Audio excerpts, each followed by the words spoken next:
Elisabeth Berton, je suis styliste modéliste au départ. J'ai reçu une formation à la chambre syndicale de la haute couture parisienne. Ensuite, j'ai fait des stages plutôt chez Chanel, chez Yves Saint Laurent. Le propre du feutre, c'est d'être un textile réversible. On peut l'utiliser d'un côté ou de l'autre, puisque a priori, pour des vêtements, ils sont faits sans couture. Donc sans couture veut dire réversible.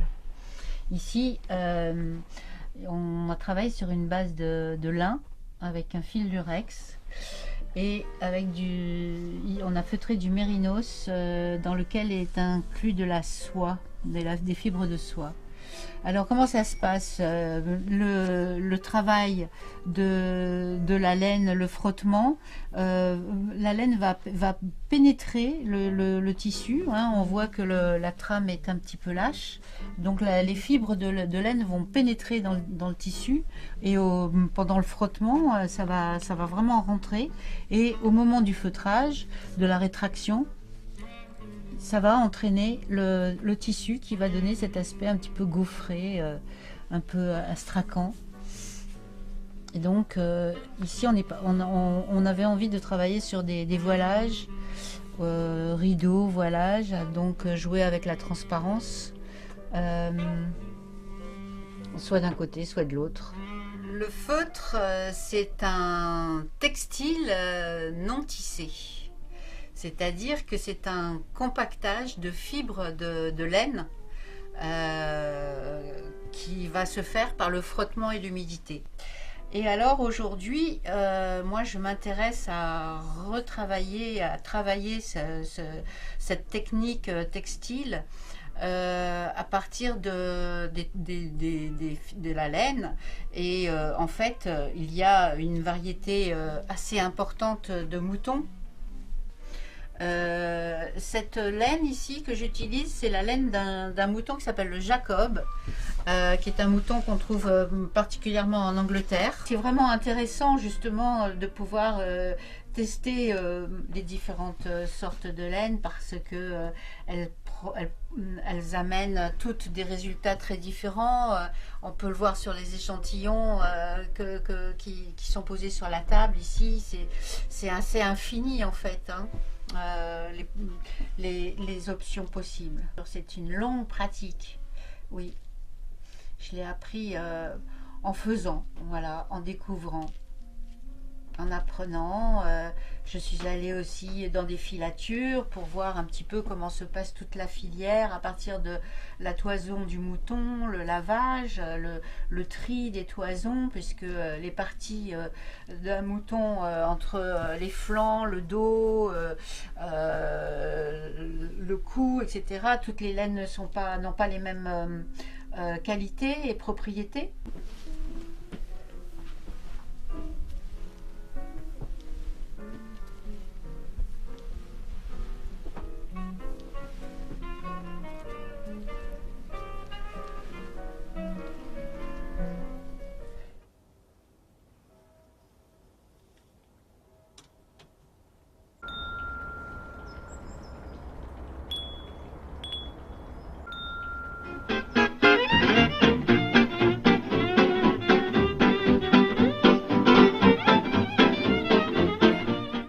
Donc là c'est la partie Lola Bastille, puisque Lola Bastille c'est une griffe que j'ai créée dans les années 80, à l'époque où je faisais des vêtements normaux, coupés dans des tissus que j'achetais et patronnés et assemblés avec des machines à coudre.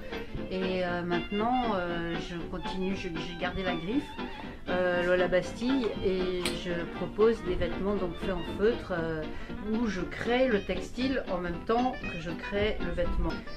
Ça m'intéresse particulièrement de créer le textile en même temps que je crée le vêtement. Voilà un petit gilet asymétrique par exemple que je trouve sympathique, et là je l'ai fait avec de la laine blanche, et puis ensuite j'ai fait de l'impression végétale avec des feuilles d'eucalyptus. Les tanins avec la chaleur vont être transférés sur le textile. En ce moment, ce qui m'intéresse particulièrement à travailler, c'est les dégradés de couleurs. J'aime beaucoup les hybridations de coloris, et je travaille aussi sur le tissé non tissé, le non tissé tissé. C'est un jeu de mots qui m'intéresse et qui me donne à explorer tout un aspect du travail du feutre, puisque le feutre est, comme je vous l'ai dit, non tissé, mais qu'en travaillant des lanières avec des armures différentes, on obtient des motifs absolument particuliers, comme ici le motif pied de coq, pied de poule, qui est assez emblématique de la couture. L'armure chevron, petite veste. J'aime beaucoup faire des vestes. J'aime beaucoup faire des vestes et des manteaux. C'est vraiment là que je me sens le plus à l'aise. Ici, c'est un manteau qui est fait avec de la laine Shetland, qui vient d'un élevage qui est dans le sud des Pays-Bas. C'est Betty Strickers qui élève des moutons Shetland. Et ici, c'est de la Lincoln Long Wool sur une base de mérinos. C'est un manteau qui est très saillant, agréable, une vraie carapace pour l'hiver, puisqu'on ne sent pas le vent, on ne sent pas la pluie, c'est imperméable. Encore une veste avec des fibres de soie, et évidemment donc imperméable et réversible. On peut la porter d'un côté ou de l'autre. En fait, cette pièce, elle est issue d'une erreur, d'un accident. Et comme souvent, on invente des choses par les accidents. C'est un manteau qui convoque pas mal de techniques différentes, dont le shibori, les petites bulles, comme vous avez vu, et puis l'élasticité des matières, de la laine, travaillée avec des fils de fronce et ensuite feutrée.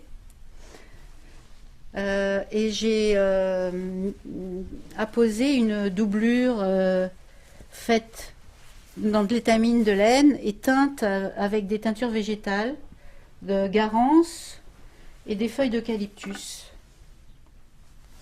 Donc ça, c'est la bête, parce qu'elle est baroque, elle fait un petit peu peur, elle est organique et très raffinée aussi en même temps.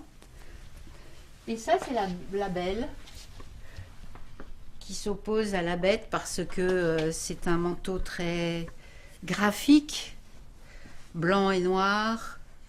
J'ai découvert le feutre pendant un voyage en bateau, en voilier, que j'ai fait pendant 7 ans autour du monde. J'ai traversé, donc on est parti de France, j'ai traversé l'Atlantique, puis le Pacifique, et arrivé en Nouvelle-Zélande, qui est le pays de la production de laine avec l'Australie principale dans le monde. J'ai découvert le feutre. J'ai découvert le feutre chez un Néo-Zélandais dont la femme pratiquait le feutre. Elle avait fait des tableaux à la suite d'après photos. Cet ami était surfeur et elle l'accompagnait dans les différents spots de surf où il allait en Nouvelle-Zélande, qui sont assez nombreux et tous merveilleux. Et elle faisait des photos et ensuite elle transposait ces photos sur des tableaux en feutre. Et un jour, donc j'ai découvert un tableau comme ça, fait en feutre, et je comprenais pas du tout quelle pouvait être cette matière. Ça m'a vraiment intriguée. Alors, je m'entraîne pour mon voyage à Kyoto. Korewa onwa de kanjita. Le feutre, c'est génial.